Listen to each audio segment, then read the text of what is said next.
Romanos capítulo de número 11,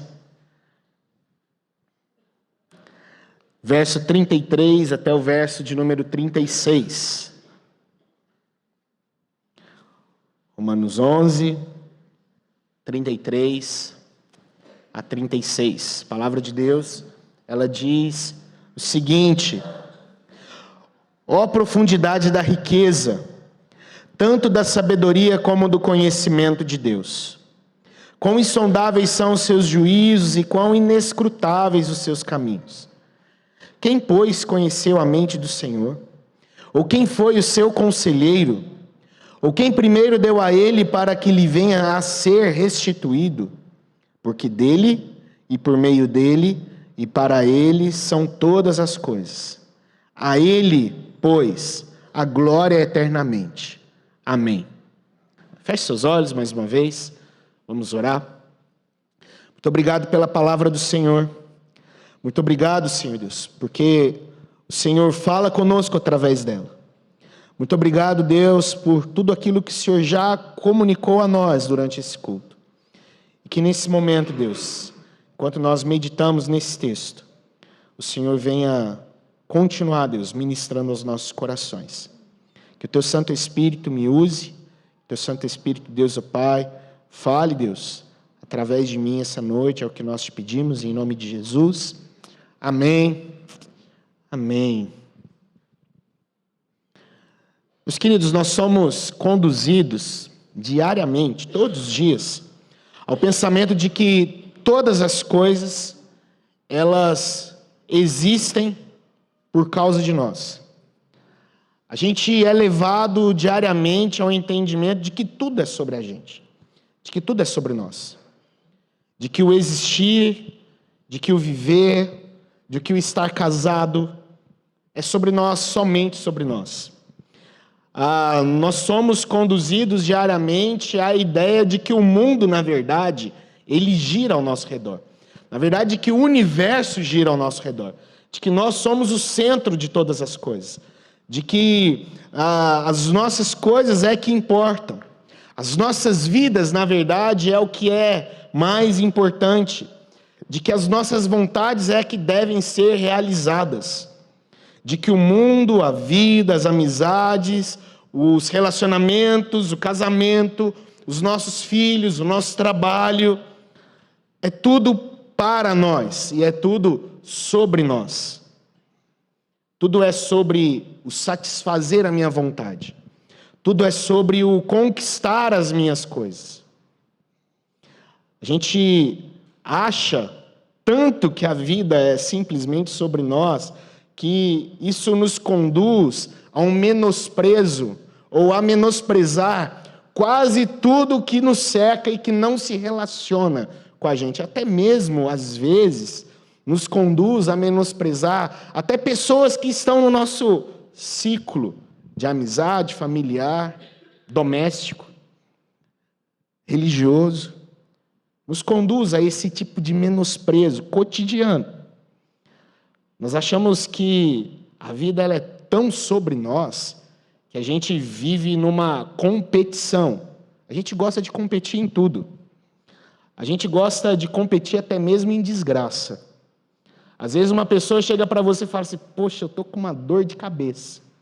Você fala: ih, rapaz, eu estou com uma artrose. Aí eu que estou com uma dor na coluna. A gente compete em tudo. A gente compete em tudo, até mesmo naquilo que há de ruim. Sempre o nosso sofrimento, a nossa dor, a nossa enxaqueca, a nossa dor na coluna, a dor nas pernas, a dor no joelho, o nosso bico de papagaio é pior do que o do outro, é sempre pior. A gente compete até nisso. A gente gosta de competir nessas coisas. A gente acha que a vida ela é tão sobre nós, que até mesmo algumas das coisas que são importantes para nós, a gente vê como que de forma distorcida. E eu percebo que essa visão distorcida, ela está presente em várias áreas da nossa vida, e ela está presente na igreja.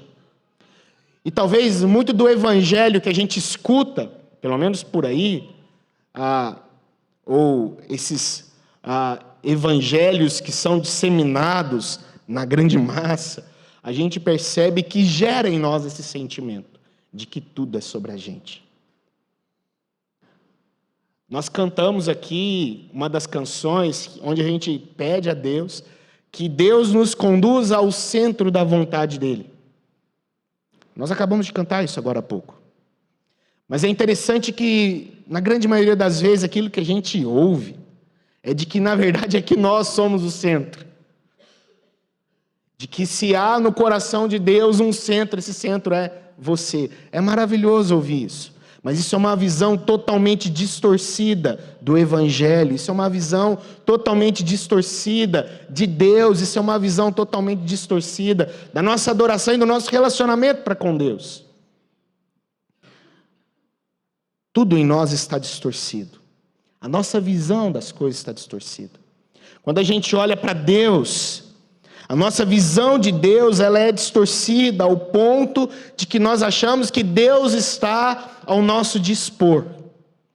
Que Deus é um mordomo que apresenta, que está lá todos os dias diante de você, com um smoking alinhado, com uma bandeja de prata, perguntando o que você quer, o que você deseja no dia de hoje. Às vezes nós achamos que Deus é como uma revista da Avon, da Tupperware, que a gente abre, vou ver o que eu quero hoje.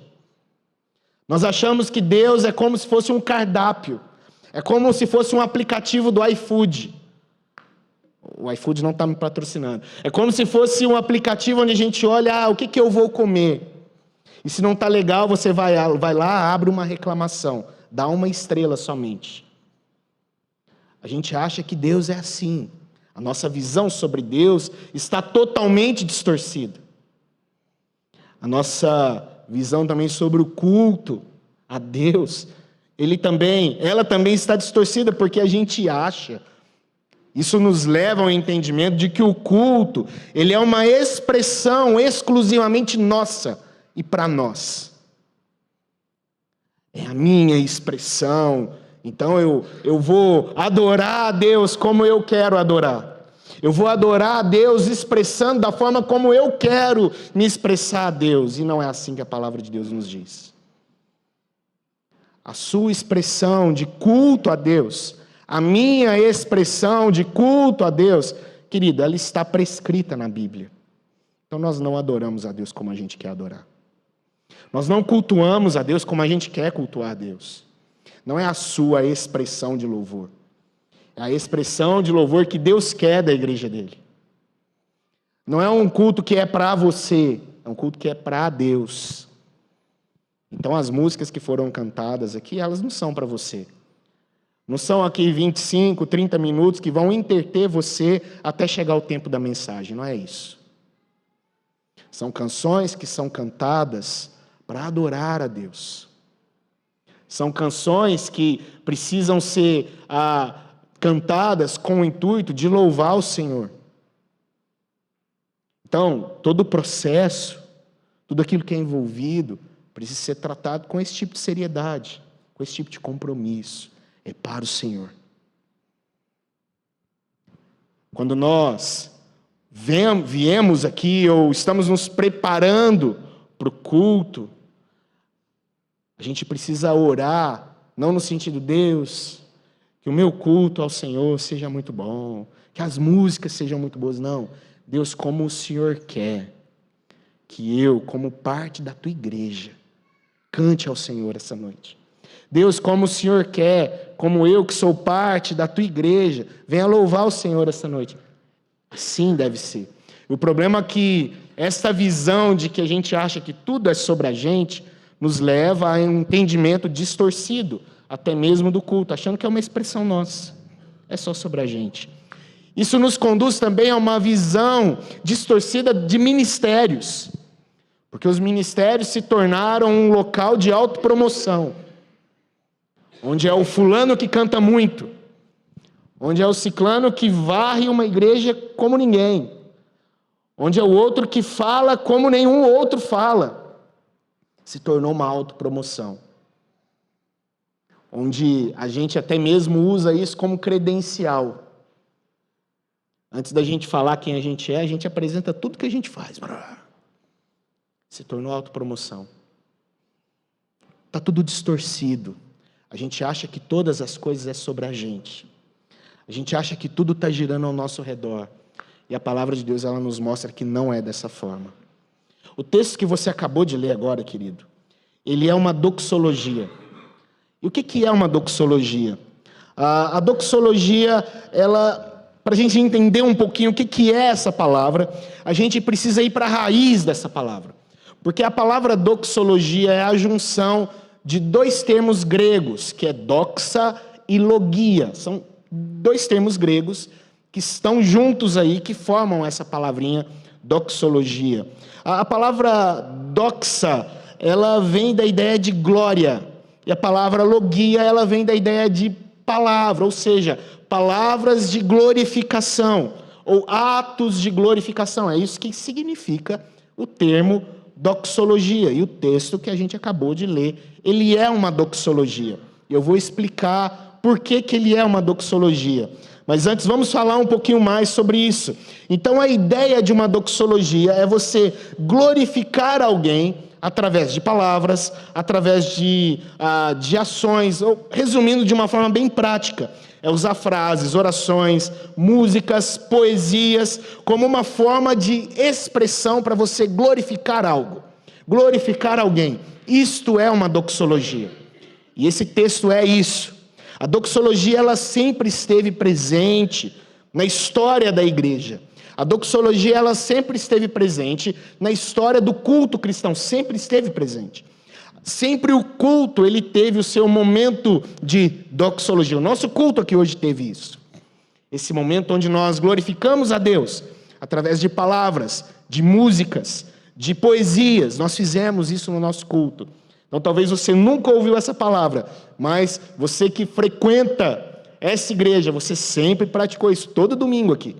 Esse momento onde nós adoramos a Deus, esse momento onde nós glorificamos o Senhor, através das nossas palavras, daquilo que nós falamos. Então a liturgia cristã, o culto cristão, sempre teve a sua doxologia. Sempre teve esse momento de glorificar, de exaltar a Deus através dessas expressões. A doxologia também sempre esteve presente na vida devocional da igreja. Sempre esteve presente, sempre precisa estar presente. Martinho Lutero, certa vez, disse a seguinte frase. Ele disse que o cristão deve ser uma doxologia viva.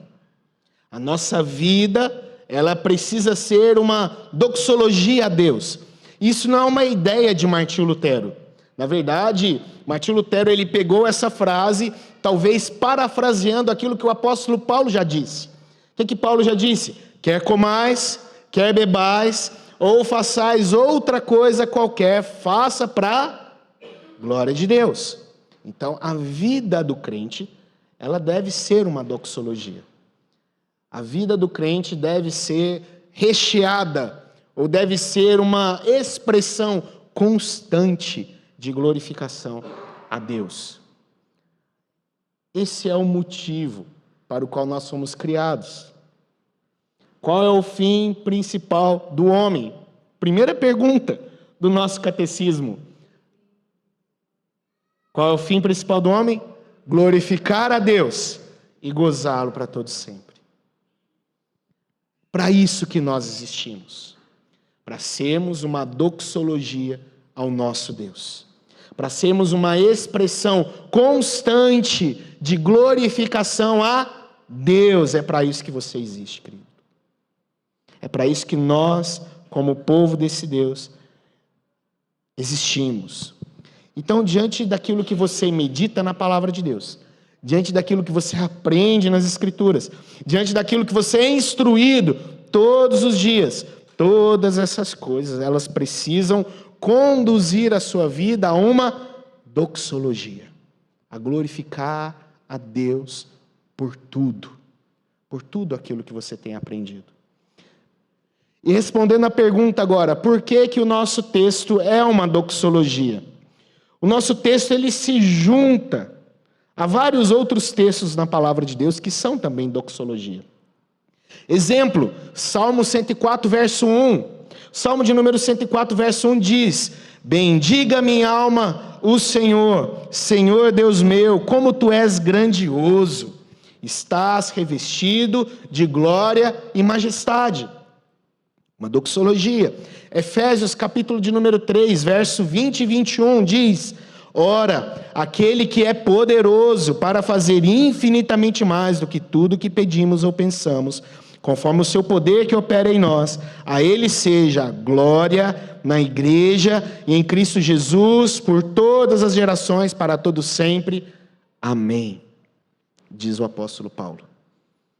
Então, Romanos, capítulo de número 11, verso 33 a 36, ele se junta a esses dois textos que eu li e tantos outros na Bíblia, para ser, então, uma doxologia.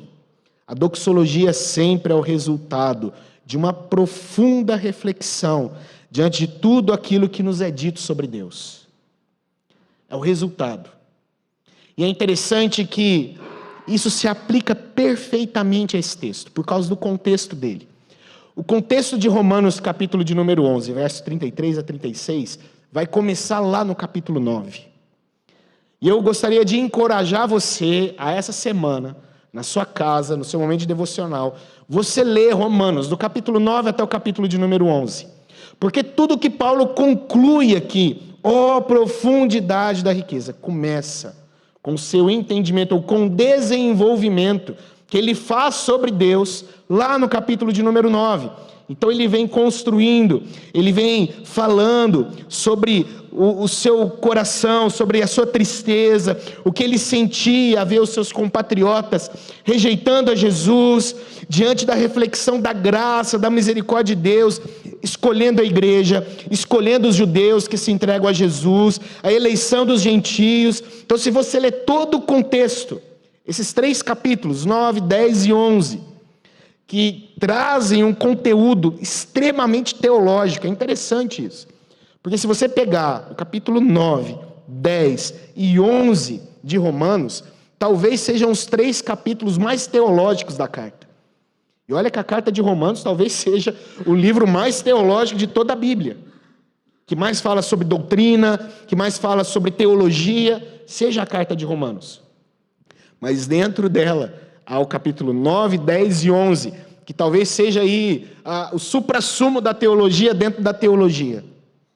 Então, depois de Paulo falar sobre todos esses assuntos tão difíceis, sobre a eleição, sobre a escolha, sobre a salvação, pessoas que rejeitaram o evangelho, depois dele falar sobre todas essas coisas, quando ele percebe, no meio disso tudo, a justiça de Deus, a graça de Deus, a soberania de Deus, que é a forma como ele conclui todas essas coisas, exaltando Deus como sendo soberano, Paulo termina dizendo: profundidade da riqueza.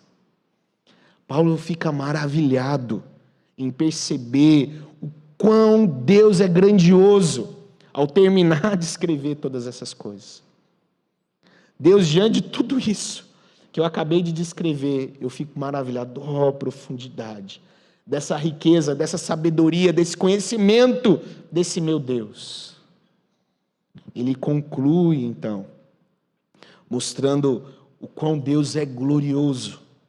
Por isso nós estamos diante de uma doxologia do apóstolo Paulo. Então, ao ler esses 4 últimos versículos do capítulo de número 11, que nós acabamos de ler, o que nós podemos aprender diante disso? O que nós podemos aprender diante dessa doxologia? E eu gostaria de destacar aqui para nós 4 lições, 4 coisas que nós aprendemos aqui dentro desse texto, que mostra que, na verdade, a nossa vida, ela não é sobre nós, mas ela deve ser uma doxologia a Deus, ou seja, toda ela tem que ter um só foco, e esse foco é a glória do Senhor e mais nada. Paulo ele nos diz o seguinte, a primeira coisa, que a teologia ela deve se transformar em doxologia. O que ele quer dizer com isso? É conforme ele nos mostra, a conclusão que ele chega. Ao terminar de escrever o capítulo 9, ao terminar de escrever o capítulo 10, ao terminar de escrever o capítulo 11, textos densos, ele diz: olha, Deus, como o Senhor é rico em conhecimento. Tudo aquilo que Paulo aprendeu, tudo aquilo que Paulo sabe sobre Deus, tudo aquilo que Paulo descreveu sobre Deus, conduziu Paulo. Todos esses argumentos, todo esse conhecimento, conduz Paulo para a adoração a Deus, para o culto a Deus. O que ele nos mostra de que não adianta a gente encher a nossa cabeça de conhecimento. Não adianta a gente conhecer toda a teologia, não adianta a gente conhecer toda a doutrina, se esse conhecimento não me conduz a uma vida de doxologia a Deus, de glorificar a Deus. Não adianta eu saber muita coisa, se esse conhecimento não me conduz a adorar a Deus. Não adianta eu saber muita coisa, se esse conhecimento não me conduz a cultuar a Deus. É o que Paulo diz. O conhecimento, ele tem uma finalidade. A finalidade é me levar a adorar o Senhor. Em contrapartida, não adianta também a gente só falar que, então vamos só adorar, se a gente não conhece. Porque Paulo, ele vai continuar lá no capítulo 12. Ele vai dizer que, olha, que vocês, irmãos, pelas misericórdias de Deus, apresenteis o vosso corpo por sacrifício vivo, santo, agradável a Deus. Esse é o quê? É o vosso culto racional.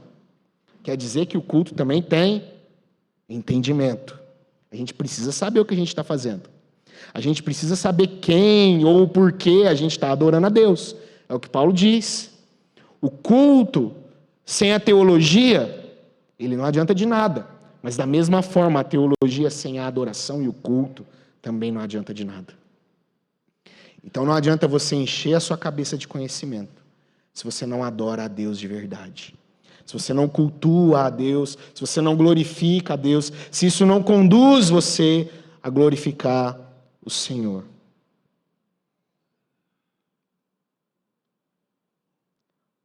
Não adianta a gente conhecer os mistérios. Não adianta a gente conhecer os originais. Não adianta a gente saber tudo, desvendar tudo, se isso não me conduz a adorar profundamente o Senhor.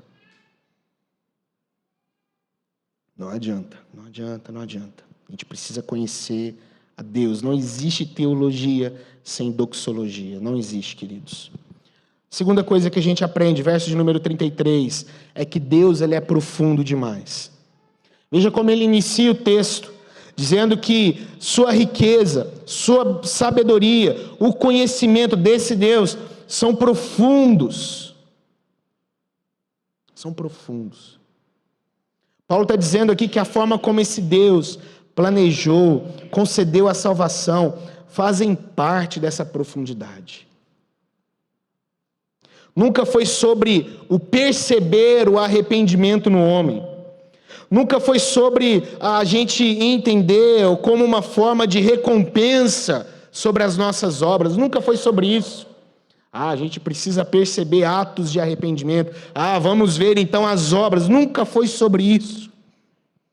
Sempre foi sobre o próprio Deus, em sua bondade, graça, sabedoria, riquezas profundas, nos conceder isso que Paulo chama de salvação. Por isso esse Deus, ele é profundo. Não adianta a gente tentar entender muita coisa. Deus é profundo demais. Deus, ele é muito profundo.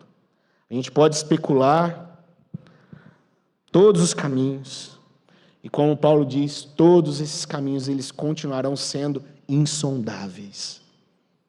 A gente vai especular e especular, mas eles continuarão sendo insondáveis. E o interessante é que, na maioria das vezes, ao especularmos sobre Deus, a gente faz sempre isso de uma forma antropocêntrica. Já reparou isso? A gente sempre especula sobre Deus do nosso ponto de vista. Eu acho que é dessa forma. Eu vejo aquela pessoa que fala assim, eu tenho para mim que Deus age. Você não tem para você, querido. É sobre Deus as questões. É Deus quem faz, é Deus quem age. A gente sempre especula do nosso ponto de vista, mas a gente precisa entender que é Deus quem opera, é Deus quem age. É Deus quem promove todas as coisas, como Paulo diz. Terceira coisa que o texto nos mostra, verso 34 e verso de número 35. Deus não depende de ninguém. Ele não depende de ninguém. Eu acho engraçado que a gente sabe disso. A gente sabe que Deus não depende da gente. A gente sabe. Se eu perguntasse isso aqui antes, todo mundo ia falar assim. Se eu perguntasse, Deus depende de você, todo mundo ia falar não, mas a gente age como se Deus dependesse de nós. A gente vive como se Deus dependesse de nós. A gente continua insistindo, achando que sempre a gente precisa fazer algo para validar Deus, para validar a divindade de Deus. Mas Deus não precisa disso. Deus não precisa que a gente valide nada dele. Nada. Você não aumenta e nem diminui Deus. Ele não depende de você. Ele não depende de mim. Nós é que somos dependentes dele. Nós é que somos. Por isso o ide e pregai o evangelho, não é o ide e prove que eu sou divino, não. Porque o próprio Deus diz que isso é coisa do Espírito Santo. Isso é coisa da obra dele. Ele diz para que a gente simplesmente o anuncie, para que a gente simplesmente fale do Filho dele. O evangelismo é isso. As outras coisas somos nós, a nossa classe de escola bíblica dominical, que vamos aprender, vamos crescer nesse conhecimento e vamos adorar a Deus conhecendo Ele mais, que é o que a palavra nos ensina aqui. Paulo faz uma pergunta interessante. A pergunta é: quem conhece a mente do Senhor? Quem que foi o conselheiro? Quem foi o mestre? Quem foi o professor de Deus? Quem deu algo a ele para que Deus agora precisa restituir a ele? Olha, Deus, eu fiz isso, agora o Senhor precisa me pagar pelo que eu fiz pelo Senhor.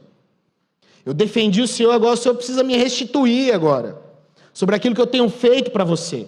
Sobre aquilo que eu tenho feito para o Senhor. Deus não precisa disso. O Senhor, Ele não precisa pagar ninguém.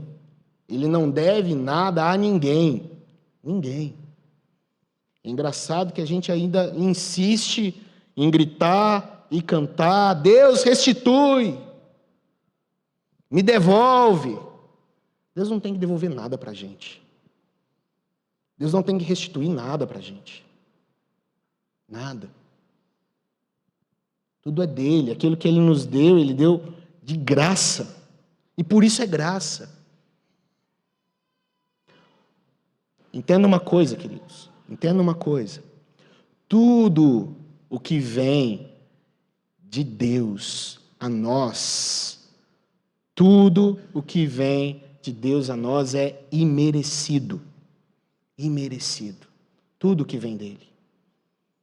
Nós não merecemos isso. Por isso é graça. Por isso é graça. Isso é graça. É um favor da parte de Deus que eu e você não merecemos. Por nós mesmos, nós não merecemos estar aqui esta noite, adorando a Ele. Por nós mesmos, nós não merecemos Cristo Jesus, que se entregou e padeceu por nós. Por nós mesmos, nós não merecemos a salvação. Não merecíamos. Por isso é graça. Deus não é devedor de ninguém. Deus não precisa restituir ninguém.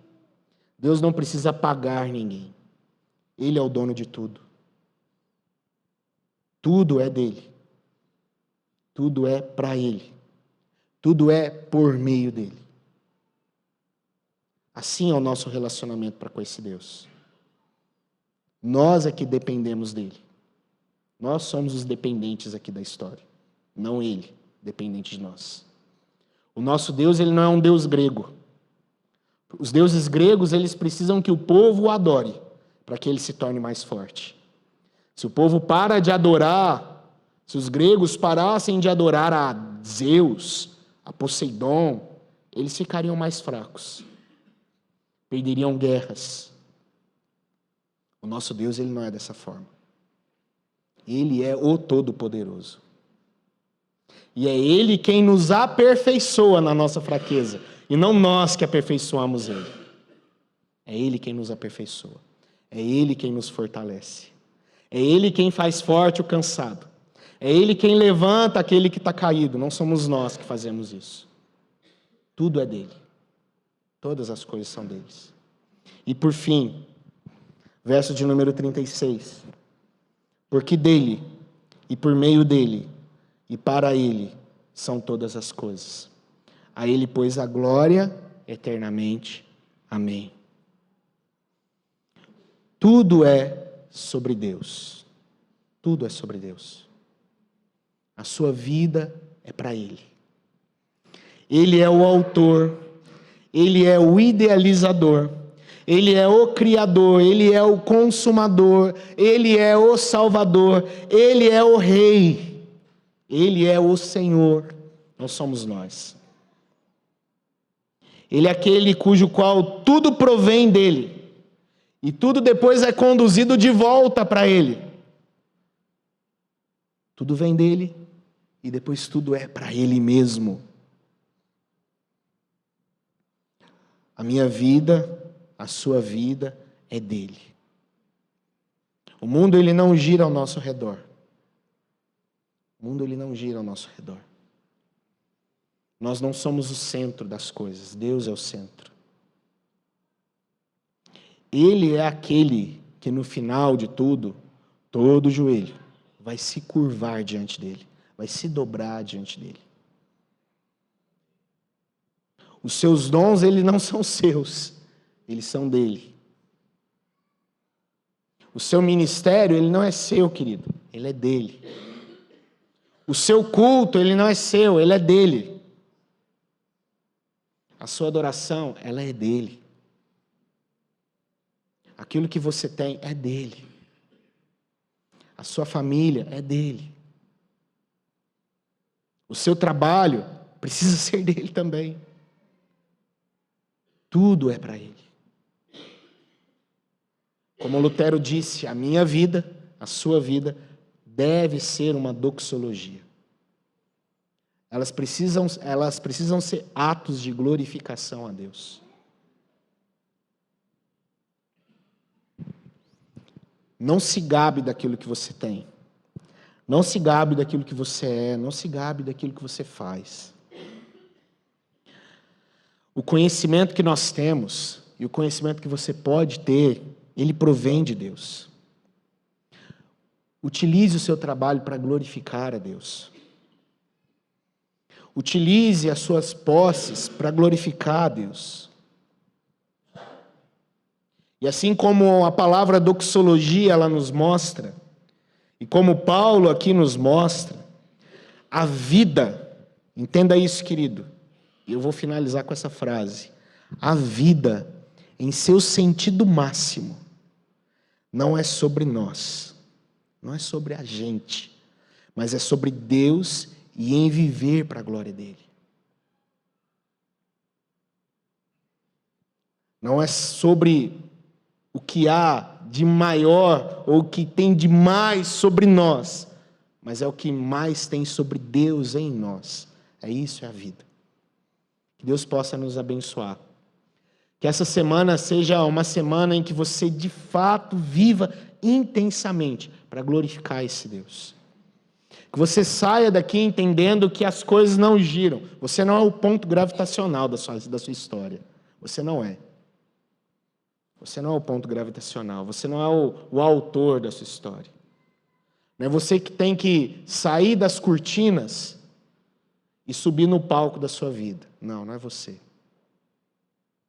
Você deve continuar nas cortinas e deixar com que o autor da vida conduza a sua vida todos os dias. Em nome de Jesus. Amém? Vamos ficar de pé nesse momento?